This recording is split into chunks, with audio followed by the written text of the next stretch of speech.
All right. Hi, everybody. This is Angela Catalessa here with Dimitris Samsonidis.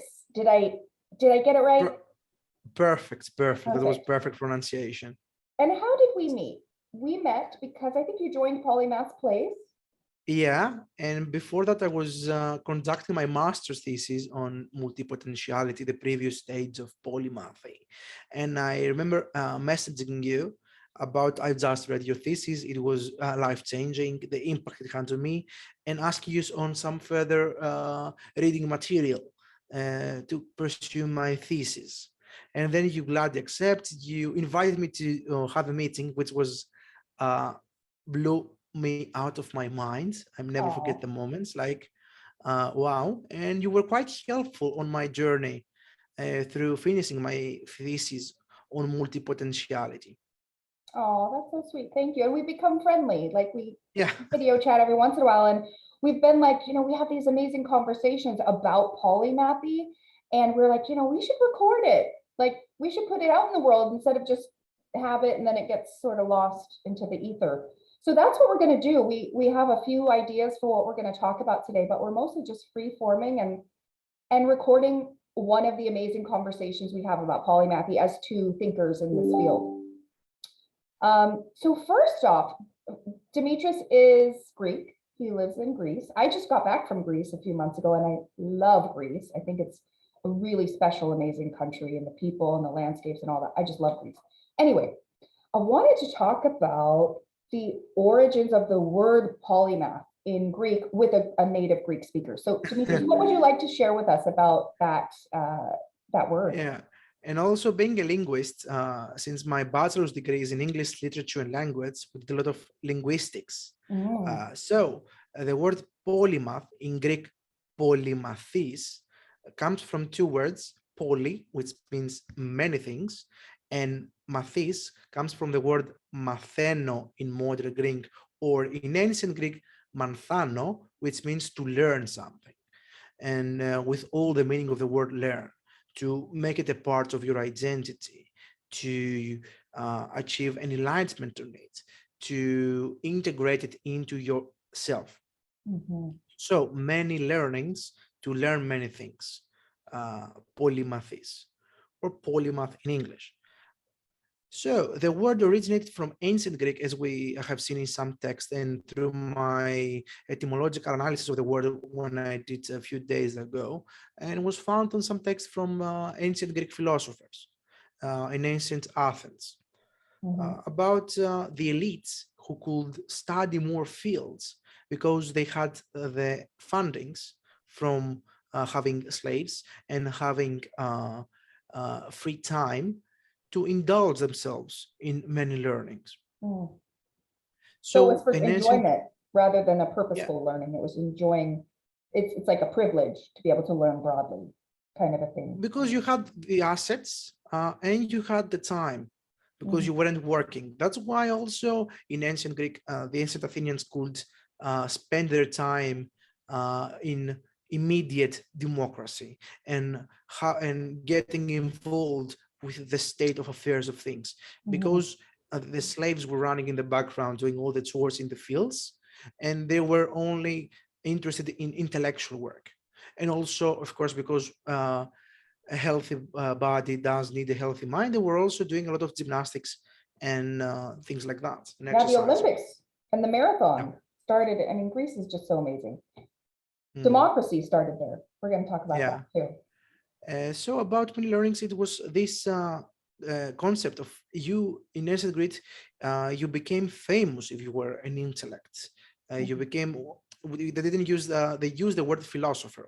Also another Greek word, philo, agapo, is to love something, Mhm. and Sophia, wisdom, to love wisdom.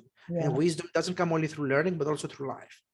Mhm. Uh, so you become a modern day celebrity, we could say that in ancient Greek, if you study many things and you had opinion over many different matters, as Mhm. you had the social life, the political life, discussing the state of affairs, wars, army stuff, Mhm. laws, and also you were a speaker You were orating and narrating in front of the whole city to present your point of view, and then the city council and all the people were voting. This was the direct democracy model. Mhm. Yeah, you know what struck me when I was in Greece a few months ago, I was on a tour, and I think it was in Athens, and the tour guide was describing democracy, which was invented in Greece. And she said democracy basically means everybody matters and everybody counts equally. And it really struck me that polymathy is a kind of internal democracy within a person. It's saying that all the parts of me matter. I'm not going to reject interests or hobbies or whatever because society pressures me to be highly specialized. I'm going to embrace the interior democracy within me and unleash all the parts of me rather than censoring and rejecting parts of me because society doesn't like them as much, even if I like them. So does that make sense to you? Do you see any validity in polymathy being sort of like a Completely. micro democracy? Yeah. As a career counselor myself, and at the Mhm. past half a year, I've been going through a lot of research about life's purpose and how it is identified through different works. Uh, you have, for example, the element of Serkin Robinson. You have Simon Sinek's Why. You have the Japanese Ikigai. Uh, you have the Holy Christianity life's purpose to serve others. And also you have the Dharma system of the Hindu civilization. All these things describe, and also self-actualization from Maslow, Mhm. another famous example. Um, all these things describe that a person is whole when many different aspects of identity and of himself or herself are coming together, and they express themselves in the most appropriate environment. Uh, so in a sense, being a polymath is a democracy, as yourself is has many different aspects, roles to it, that Mhm. all come together and you become a wholesome, self-actualized person when everything is in balance. Yeah, I've had this thought lately that, and thank you for that. So much of our society views certain emotions as good and others as bad, certain behaviors as good and others as bad. And I think we've sort of picked up this idea that you have to be one or the other. And I think the reality of complex human beings is that sometimes we're good and sometimes we're bad. Like we are paradoxes, and it's a beautiful thing to embrace all that you are, even if it seems like those things don't go together. In fact, I don't know if I've shared this with you before, Demetrius, but I think in my particular upbringing, my childhood, there were a number of things that shouldn't have gone together. I was born in Berkeley, California, which is it's like the most liberal part of the country, probably. Real hippie kind of liberalism there. And I was born in Berkeley. I grew up 10 miles from there. But I went to Christian schools, very conservative, from preschool through 12th grade. So that's one example of like, I could understand the liberals and I could understand the conservatives. My mother was an immigrant from Cuba, and my dad was like a truck driving, motorcycle riding, all American country music listening, like American dude, white guy. And it was like a clash of worlds. My mother's second language was English, and her culture was very different, and her values were different. And she was very Catholic, and my dad was very not Catholic. And um, for me, I think there's something really wonderful when you embrace things, the parts of you that aren't supposed to go together, and see what happens. And I think it makes you more of a Yeah, well-rounded person. people can be literal paradoxes. A great example is the yin and yang symbol that, for Mhm. example, describes everybody. That in both in when something bad, also something good inside of it, and the same goes for something good has something bad inside of it as well. Mhm. And everything can be seen as a paradox, and life is not simple. That's something true. Mhm. A great example is, for example, a wonderful study, I don't remember who actually did it, about losing a parent at a young age will either lead you towards suicide or towards success. And this Mm, is a paradox of life, mm. that if you lose one parent young, you may end up either taking your own life or hugely successful, since you Yeah, have to overcome difficulties and you learn um, many skills through that. So paradoxes are everywhere. yeah. And being a polymath can, for example, be, it's like you are a constant paradox. For example, you're a person who is highly involved in humanities, in the arts, and at the same time, you really love analytical thinking, problem solving, mathematical skills, and sciences, hard sciences. And you have an interest in that and an immense curiosity to pursue everything. Hmm. Isn't it interesting? I think it's so much more interesting too when I meet someone or when even I'm talking about my own life and what I like, who I am. It's, I think it's just more interesting when people have unique, unexpected combinations. Like somebody has a doctorate in physics and they're also a magician and they're also covered in tattoos and has a side gig as a bartender. Like that's somebody I interviewed as part of my research. And I just think, wow, what an original. What an Mm, original. We all should be, we all are really originals in my view. We're all unique, but many of us try to copy and imitate other people's life journeys because it's safer, it's approved, it's accepted. But if we do that, I think it's dangerous. It's dangerous that we could get to the end of our life and really have a lot of not regret. exactly dangerous. There is there is a risk there, exploration and trying out new things. There is always a risk in that. And as you pursue it as a career path, changing the field from time to time, for example, every 5 years, changing your major field of employment can be seen as a risk.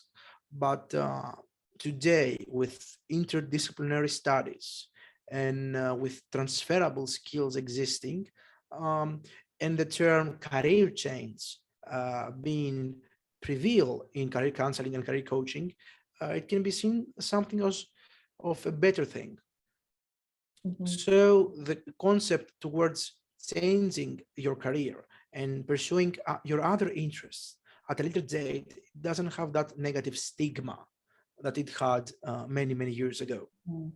Yeah, things are getting better, I think. And individuals are just becoming more empowered in modern day too, I think, to make up their own rules a little bit more than they used to. Um, I can That's tell you're because of thinking, the internet. The I was, internet is I was thinking the same thing. It's because the internet. the internet is called the great equalizer, because nowadays, even if you live in a remote area, in a small village, even where I grew up in one, and because you have the internet, you have the whole world at your feet, especially if you're privileged enough to know the English language, because mine is a second language, as I'm a Greek native speaker. uh, English and the internet combined, can you can explore everything, learn about everything, and so much easier. Yeah, the internet. But in the past, you Yeah. didn't have this access to information.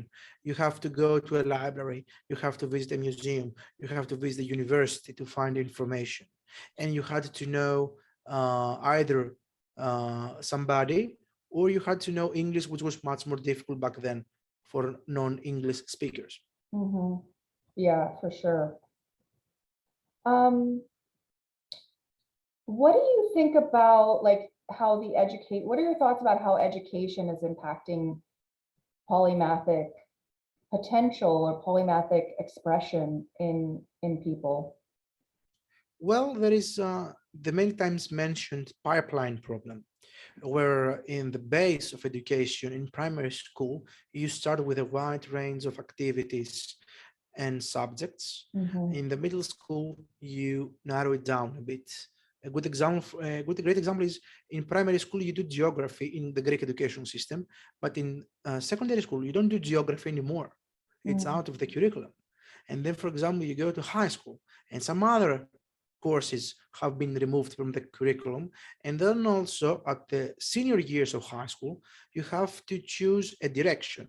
I'm going to go towards the humanities path, the social sciences path. I'm going to go towards physics, mathematics, engineering. I'm going to go towards information technology and IT. I need to narrow it down. And When then you're at the so young. university level, at 18, yeah, at 18, you have to decide. And then, especially in my country, there's an even bigger problem where the university are specialized. We don't have the major selection process. Every university has a different field. And at 18, you have to decide, I'm going to study chemistry. I'm going to study biology. I'm going to study civil engineering, for example, or architectural engineering. And you are pressured to make a life choice at 18. That's quite difficult and quite harsh, and that's why career counselors exist. Yeah, I have a lot of concerns for how much we pressure teenagers to make a decision on how they're going to spend their entire careers, and that our system is built in such a way where you have to figure that out when you're a teenager, make that sort of decision. Like, I think a sampling period is so important, and we're already losing that at the high school level, and then certainly by undergraduate, it's just gone. The sampling time is just over when you're 18, I guess. And that seems incredibly broken to me.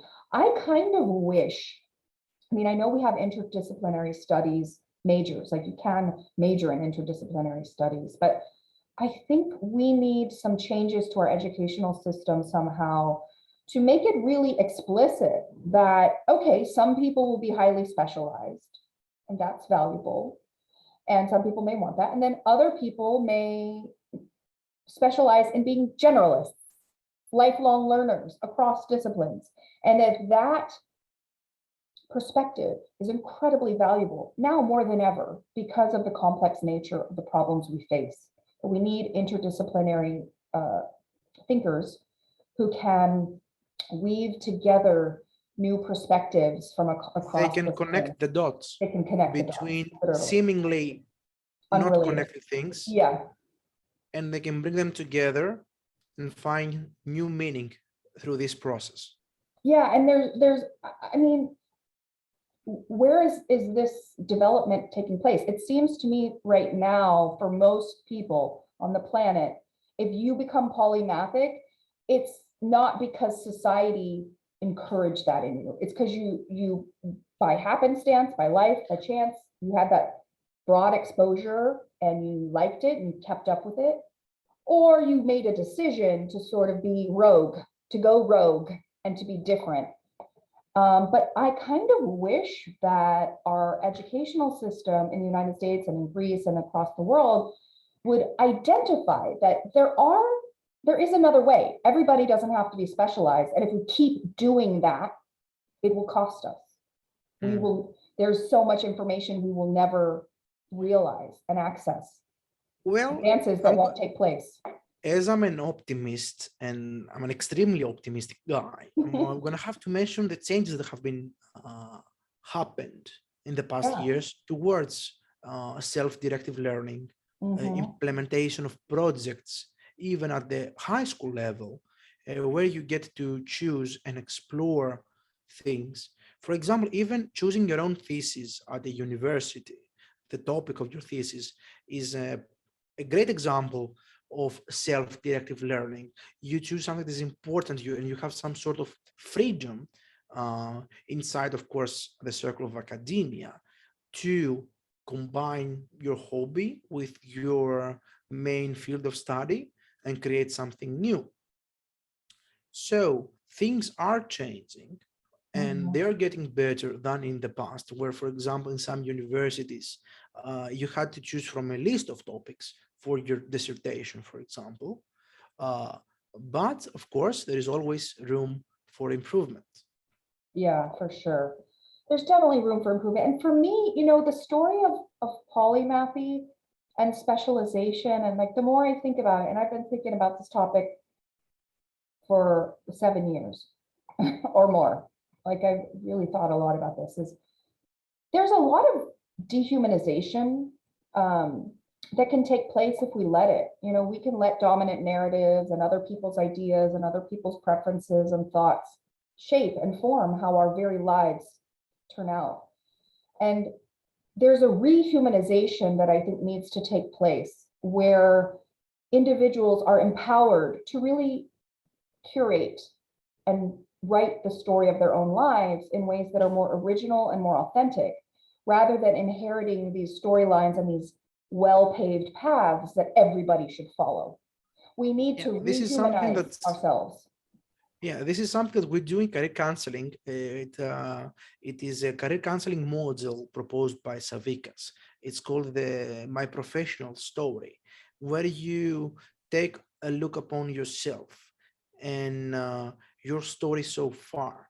Then you find some common elements between your story and the story of a person you admire, maybe a role model, someone you look up to, maybe a friend, maybe somebody famous. And then you also have a look at your favorite movie or book. Again, this is another story. And again, you find these common elements. And from all that comes your professional story. Who are you right now and who you aspire to be in the future? And the last thing when we close this exercise is the motto, the advice you want to give yourself. What, for example, Angela, what advice do you want to give yourself right now? What's a motto that describes? Be here now. Repeat it one more time, please. Be here now. Be here now. Okay. So as you can see, by giving advice to yourself, you're energized because we use the imperative, be here now. We order ourselves and we give advice to ourselves. And from this, we take our own initiative and we empower ourselves to take our own decisions, to make our own career or life decisions. To be present, to really experience your life, not stuck in the past or stuck in the future. This is something I've really done a lot of work on myself too. I'll be vulnerable. I spent a lot of my life trying to achieve, going to school and getting impressive jobs and doing all the things that society says success looks like. So I spent a lot of time in planning, like, the degrees and like all that. And I just, I realize now as a 40-something-year-old woman that there's a real downside to not being present for the life you have. Like, you're not in it fully if you're in the past or present.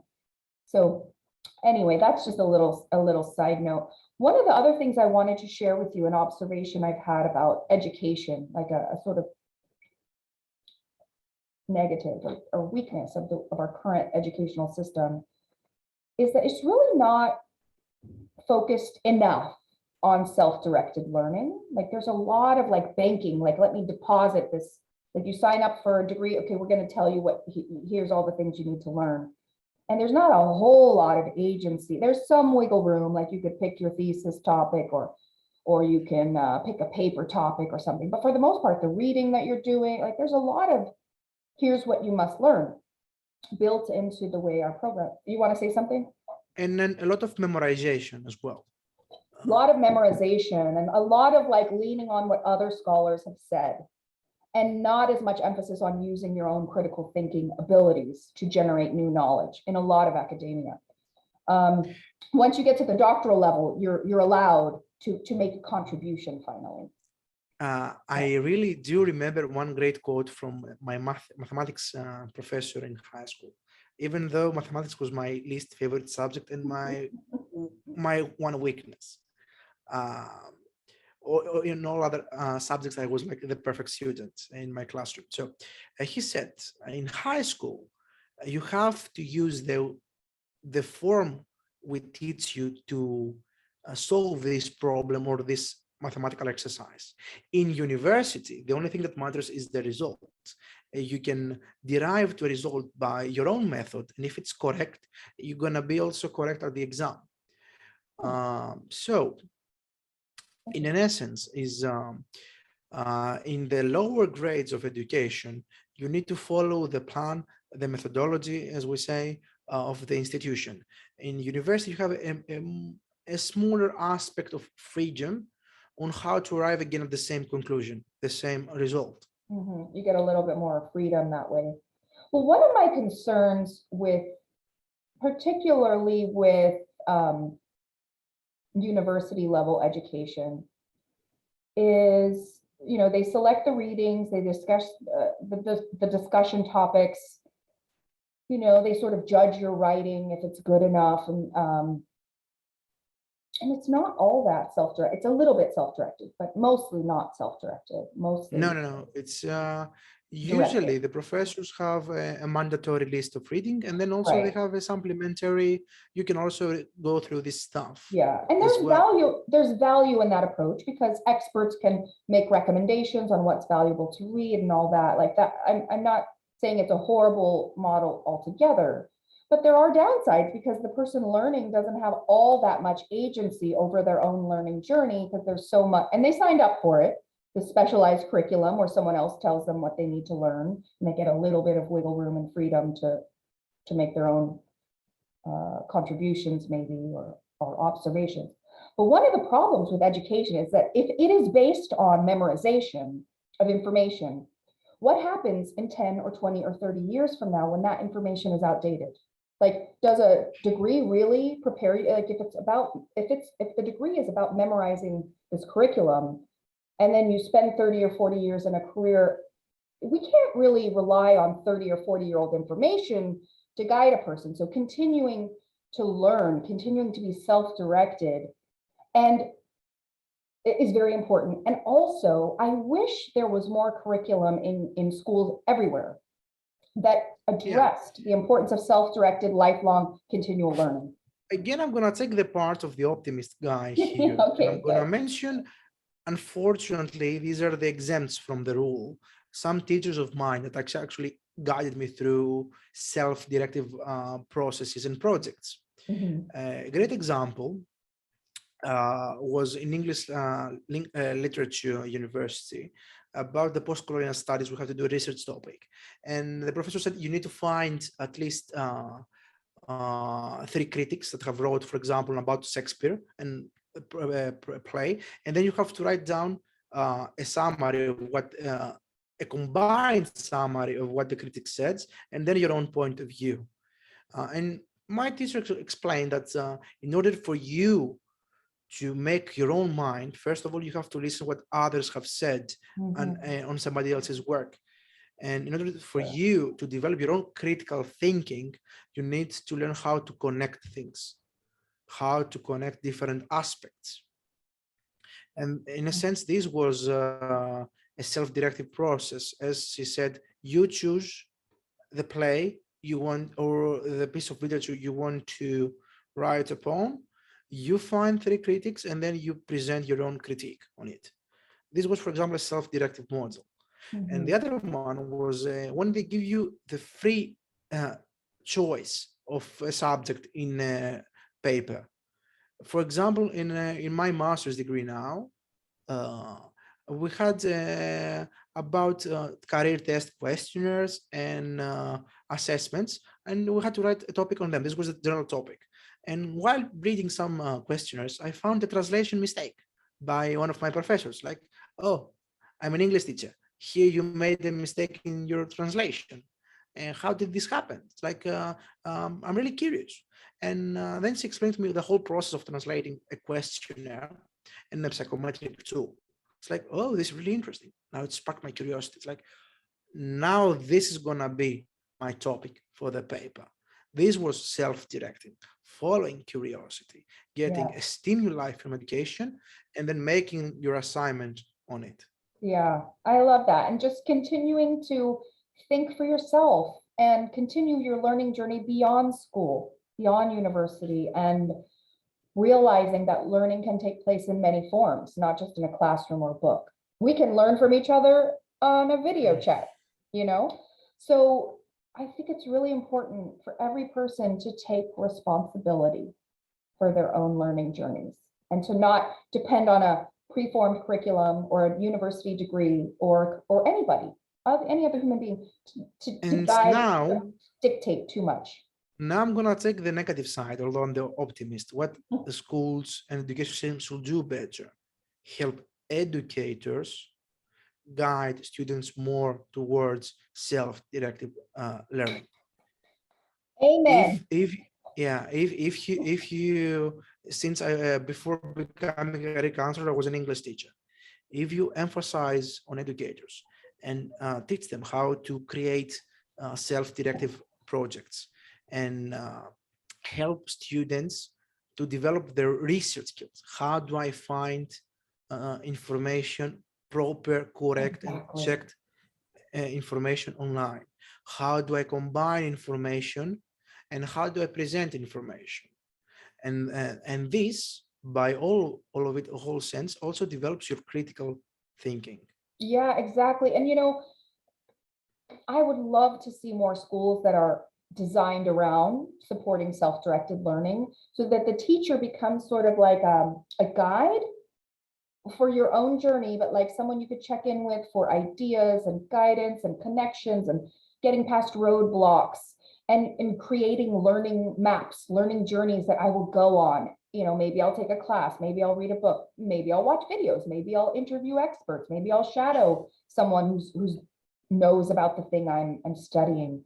Maybe I'll take a side exploration with, I don't, they're just, you get my point. There's so many ways a human brain can learn outside of a classroom and outside of a book.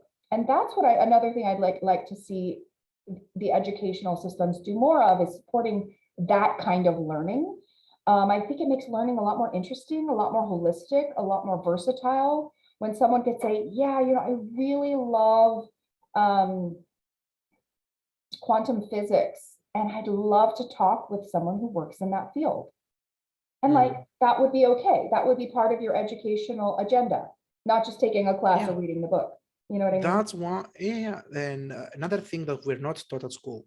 We said before about researching skills and finding info. Now I'm going to talk about we are never taught how we learn. The first thing that makes a person more successful is learning. This is a general truth by now. But not every person learns the same way. For example, through reading or through studying. Exactly. A lot of people hate reading, and it's hard for them to learn. We really do know about, for example, I'm a visual learner. I've got a photographic memory, so I can remember things easily. And I prefer PowerPoint presentations, lectures than reading a book.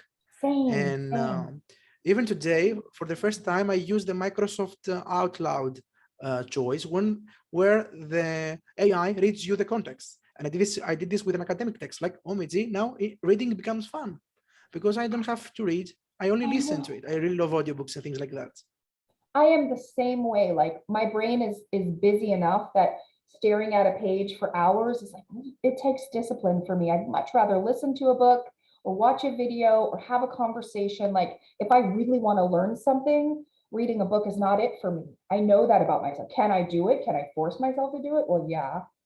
Is it the best way for me to learn? No. And I know that about myself. I'm aware of that. And so I can craft my own learning journeys accordingly, knowing that, okay, reading is not my favorite way to learn information. Unless it's online reading for some reason. I don't know why. Yeah. On the other hand, for example, we have students who really love learning, they really love books, and they're good at reading them. And for example, they're using the quick read method with the finger. Or we have people who really like taking down notes, or they learn by writing the stuff down. This is another method. For a person to develop this, they need to experiment. They need to experiment with different types of learning. And also that's why I also I like the different learning methods, or the different IQs. We have an emotional IQ, our IQ, we have our bodily IQ, and things like that. For example, when a person is a great dancer, they have a learning of bodily movements.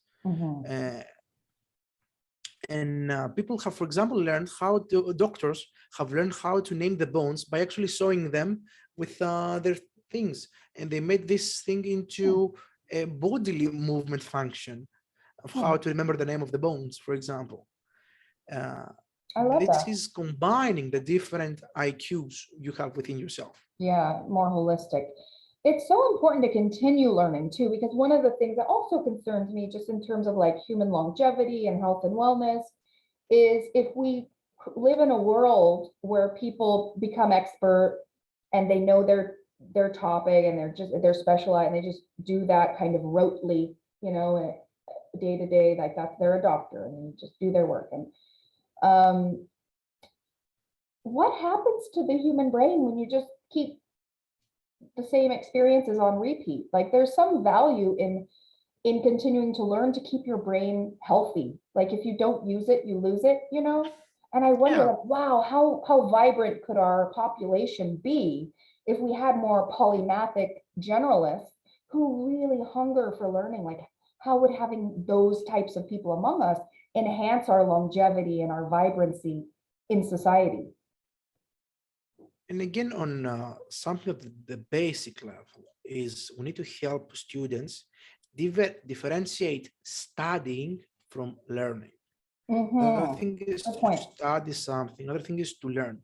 You can learn by experience, by practically drawing, for example, doing a hard skill that requires your hands, building something with your own hands. This can also be learning, especially if it's a failure.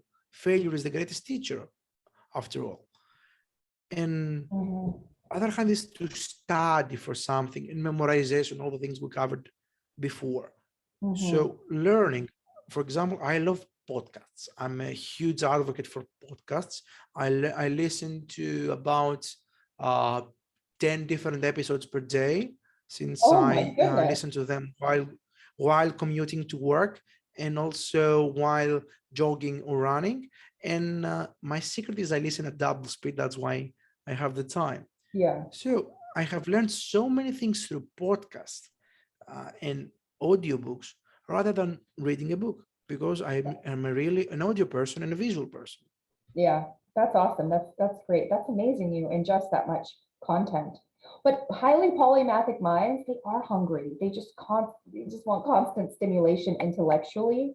So I'm in a way I'm not surprised you take in that much content because you're a polymathic kind of guy, studying Yeah. polymathy, soon going to be a leading world expert in the subject when you have a doctorate and have written a doctoral dissertation in addition to your master's thesis. Or in Europe, you guys do it different. You say doctoral thesis and master's dissertation or something, right? We switch it in Yeah, the US. yeah, Anyway, yeah, it's kind of different. yeah, anyway, it doesn't matter. Is there anything else you would like to observe about polymathy today? This has been an Well, interesting discussion. it's that brilliant moment when you put a label, when you put a name on yourself as a polymath. It's this liberation, this Mhm. freedom that, in my case, it happened when I was Emily Wapnick's TED Talk. Uh, and the term multipotentialite came about. It's like, but also I wasn't 100% sure taken on the term multipotentialite because it has the word potential. Like I'm Potential, never yeah. gonna reach the end goal. I only have potential. I'm never gonna reach the master level or the expert level. And then through searching, I found the word polymath. I was like, oh, polymath. So I'm already expert at something, and then I'm also getting expertise on something else at the same time. And we have this depth and integration. It's part of yourself, not just a periodic thing as a such thing as a hobby or a potential. And this moment of, you can say, enlightenment, uh, it's really really passionate. And I'm like, I do remember telling to myself, uh, oh dear dad, who was, I've lost my father when I was young. It's like, you should have seen me now. That's he always did tell me that, come on, choose a topic. Why do you always change hobbies every couple of months? It's like you try football, basketball, dancing, and hiking and Boy Scouts and whatnot. Choose one. It's like, no, I always like to change things and try new things. And now there is a word for it. At the beginning, you're a multi-potentialite where you discover yourself, and then you reach the level of polymath. Yeah, you actually So this develop, moment yeah. when you realize is golden, and it's really emotional. Oh, well, thank you for sharing that. Yeah, by the way, I don't use the word multi-potentialite. It's not what I study because there's you may have multiple potentials, but that doesn't mean But you. you're not a polymath. You're lower the level, yeah. Yeah, it's just sort of the beginning, the openness to potentials, and but then when you actually step into your capacities and you Hmm. work on them, you put effort, you enjoy them, step into the fullness of your capacities in multiple areas, then you become a polymathic person. And that's what I'm interested in doing. I want to live the best life I can. Sounds like you do too. Who wouldn't want to live the best life I can?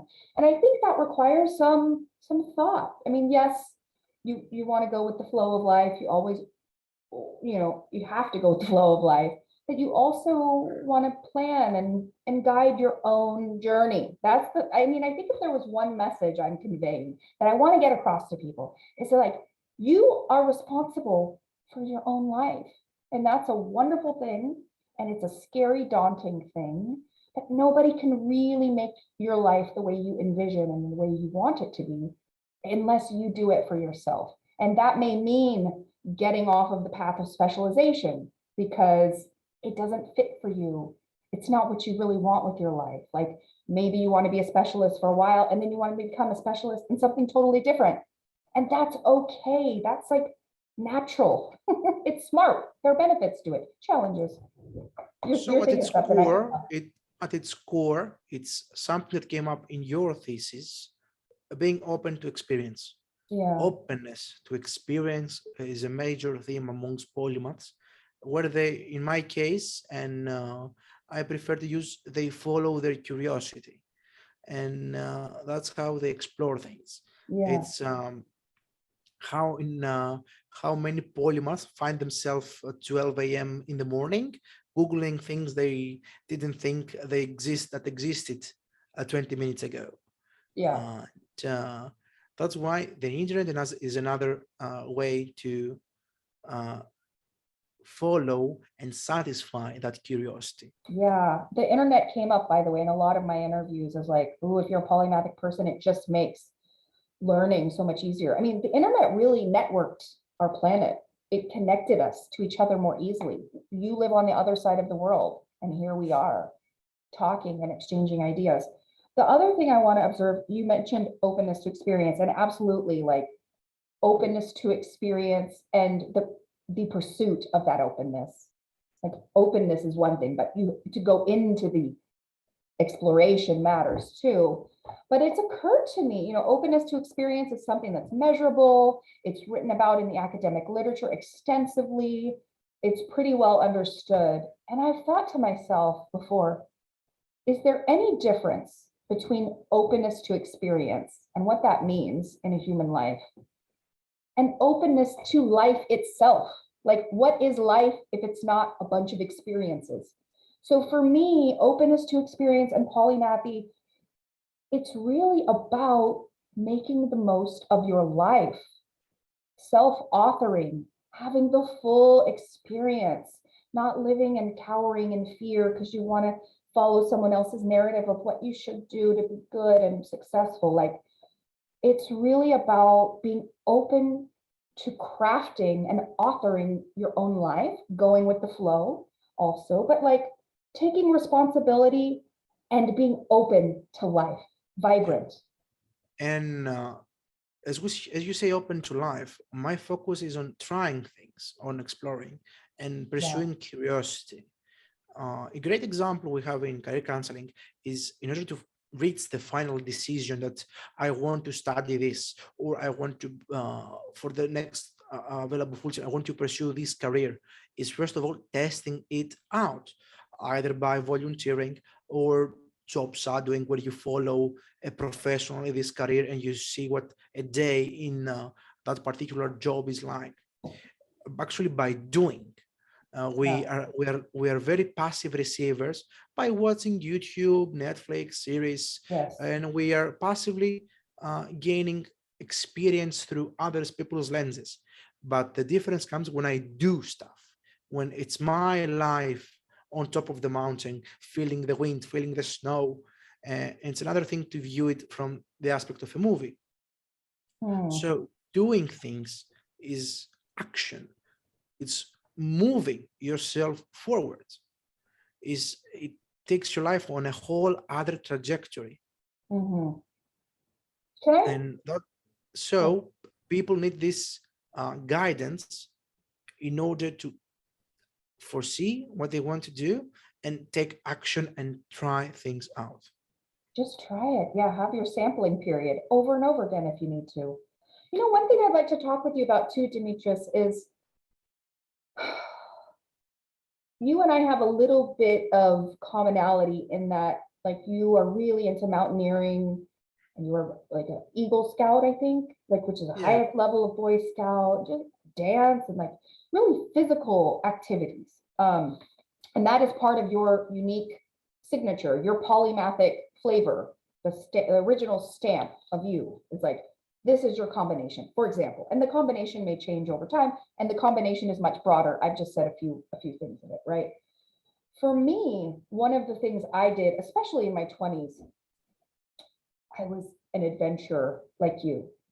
When I was 18, I went skydiving, which was going from like no activities to like one of the scariest, yeah, you know. I've been bungee jumping, I've been hang gliding, scuba diving, canyoning, rappelling, like just if you name it, I have tried it. And I'm really not that athletic. And I'm really not an adrenaline junkie, but I wanted to have broad experiences in all, you know, in as many ways as felt comfortable to me. And being an adventurer is part of being vibrant and having the full human experience, being open to doing scary, adventurous things. And also part of it for me was I recognized relatively early, because when I was in junior high school, I started participating in speech competitions. And it really was a fear-inducing thing. It's one of the most common fears people have, especially as like a 13-year-old or something, to get in front of a crowd and speak. yeah, It's scary. And I recognized relatively early on, I must figure out how to control my fear. I cannot just let my fear dictate what I'm going to do or not do. Like, I may decide I want to do something and it's going to be scary, but I have to go through my fear anyway. And so for me, the bungee jumping and skydiving, all that stuff were exercises for me to develop this capacity to feel afraid and move through it and not let it paralyze me. And I'm curious for you. So my larger point is that physical activities, like raw, pure physical activities like bungee jumping or skydiving,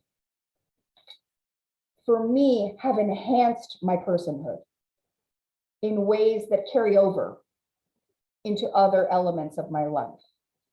It's polymathic in that way, that I can take yeah, lessons and skills learned from adventure and apply it in academia or in the office. So that confidence I get from being able to harness and control my own fearful response and use it to my advantage, actually, to give me a little bit of adrenaline to help me get my goals. So I'm curious for you, as someone who's also an adventurer, do you feel like that those activities, those experiences have enhanced your capacities in ways that can be applied in other domains? uh, in ancient Greek, they have a saying, healthy mind in a healthy body. They pursue this wholesomeness. Mhm. Uh, I follow and I scrub a sword to scrub my mind. That as a sharp sword can cut through anything, so can a sharp mind, and also a healthy body. So physical activities, first of all, they're fun. They're quite fun, and they give you this motivation uh, to you feel happy that, and you enjoy them, and they allow you to reflect. Mhm. I really love analogies, and for example, um, in hiking, I really love the analogy of a mountain when you reach the top, or in the Mhm. whole journey, and that you Mhm. need to enjoy the journey, not just the view from the top. And this can be applied to many things. For example, when you go through a master's degree, a PhD thesis, you need to enjoy the journey, not just the view from the top, which is the doctorate degree. Uh, and when you reflect and you think back on the activity you did and Mhm. how can this translate into life, and you find some analogies, then they can be quite a push forward. Mm, Of course, not to mention the skills you get. You develop soft skills. We know hard skills, soft skills. Soft skills are now targeted by many companies, and you develop them through doing stuff, as I said before, through taking action and through doing all these physical activities. mhm. Yeah, you mentioned analogies, and it just occurred to me, analogical thinking is one of the great benefits of being a polymathic person. You can take approaches, lessons, modalities from field A and try them out in field B. And then you can get innovation along the way, creativity and innovation. It can be game changers to do those sorts of mixing it up and see, if you take tools and approaches here, put it somewhere new, what happens? And that's a way of thinking. But I wonder too, if there's something to be said for like, and I'm thinking out loud here, but like analogical, it's like something beyond thinking. It's like analogical experience, like the experience of skydiving and how it helps me control my emotions and my fears when they come up in other arenas. It's not really thinking, it's reacting. Reflecting, Yeah, it's reflecting. like practicing controlling your fear response. And it's not thinking, but it's analogical in the way that I can take it from over here in adventure sports and I can apply it in my professional life, and how helpful that is. One thing I always say to myself nowadays, during February 2022, I slept one night at a snow hole. A snow hole is a refuge you build yourself in a case of an emergency of a storm, something like that, in the snow. Oh my You can God. imagine this being cold Scary. as it can be. So having lived through that and almost couldn't like sleep, it wasn't a pleasure to sleep there. You Yeah, were we're freezing. chilling all through the night, and when you heard the alarm clock was like, I always said, at last, You're relieved. finally can go outside. And this was the first and only time in my life I said thank you to an alarm clock. And so nowadays, when I go through something hard, something excruciating, something painful, like it's gonna end at some point, and I'm gonna say, at last, it's finally over. So you can say that as seeing the end of the tunnel, as you can through this experience, I have gained the skill that the hard things are gonna pass by at some point, at some moment. And then, And and then you can use them to learn from yeah, to your advantage. The hard stuff doesn't last forever. And once you get through it and you reflect on it and you say, what was this here to teach me? What did I learn from it? You can be an alchemist. You can take some lemons and you can make some lemonade. And it's in that act of reflecting, of learning from your own life, like using your own hardships to figure out, who am I? Who do I want to be? How can I take this and make my future better? And those hardships are like the juiciest learning experiences. They're the places we tend to learn the most. Yeah. Anyway, is there anything else you'd like to share before we wrap up? well, as we said now, taking this moment to reflect is what is going to set you apart. That's why journaling has become such a really life-changing activity. Mm-hmm. Taking this moment, this breather, or meditate, or it can be meditation, to think, what did I learn today Mm-hmm. through the many things that I've been through, or what did I lose today? That can be also another great Mm. learner and a teacher. So taking the moment to reflect, to look back on what you did, what you could have done better, what you Yeah. learned, can really push you forward. Yeah. You actually don't, in my opinion, human beings don't actually learn from experience. It's not the experience necessarily which causes the learning. It's having an experience and then looking back and reflecting what went well, what didn't went well, what can I take from this? How can I use this experience to make my future better? You learn from experience if you reflect on it, if Yeah. you think about it, if you talk about it, write about it, whatever you need to do. And that's how you make the life journey polymathic. You continue to learn from your life itself. Life is a learning journey, in my opinion. It should be anyway. We shouldn't put blinders on and masks on so much. I think we should take them off, actually, and look around and think and explore and be vibrant and be alive. And that's what polymathy is all about for me, anyway. It's about making the most of your human experience and not being afraid, embracing life as it comes, and as you steer and create your own personhood. You let your old self die and you rebirth a new version of you, anew, again and again and again. And there may be some elements of you which stay, which don't die, right? Like we all have some essence in us that stays regardless of our age and our experiences. But life is meant to be a journey. It's not meant to be static and stuck and rigid. Rigidity speaks of death. Dead things are rigid. Live things are fluid and moving and soft and flexible. And that's what we need to be in our lives. We need to be ever changing and ever evolving, even if that means we leave a profession and try a new one, or even if we get off the path of specialization, which society has told us we should pick, and we make our own path. Like life becomes an adventure, life becomes the mountain that you're the mountaineer hiker of. You explore your own reality in brave, curious ways. That's what we should all be doing. So exploring life is an adventure.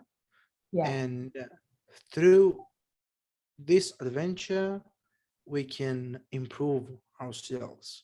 We can become better, and we can reach, as we many call it, self-actualization. We can reach ikigai, we can reach dharma, we can reach enlightenment, whatever many religions and theories call it. And in our case, as polymath is simply being a wholesome polymath. Yeah, it's being all in at life. That's the way I describe it. It's just all in at life itself. Anyway, on that note, I will say it has been so great to chat with you. I look forward to many more conversations, and I look forward to your future research on top of your master's thesis that you already wrote, which is out. Is it out there in the world? Can people read it? Not yet. I'm trying to publish it right now. I'm looking for a journal to publish it in English and in Greek as well, since it's going to be the first Greek piece on polymathy, even though we invented the damn words. But yeah. Well, that's awesome. It's been great chatting with you. Folks who watch this, I hope you enjoyed it. I hope it was interesting for you. Feel free to comment if you want to engage with us on the topic, and hope you all have a wonderful day.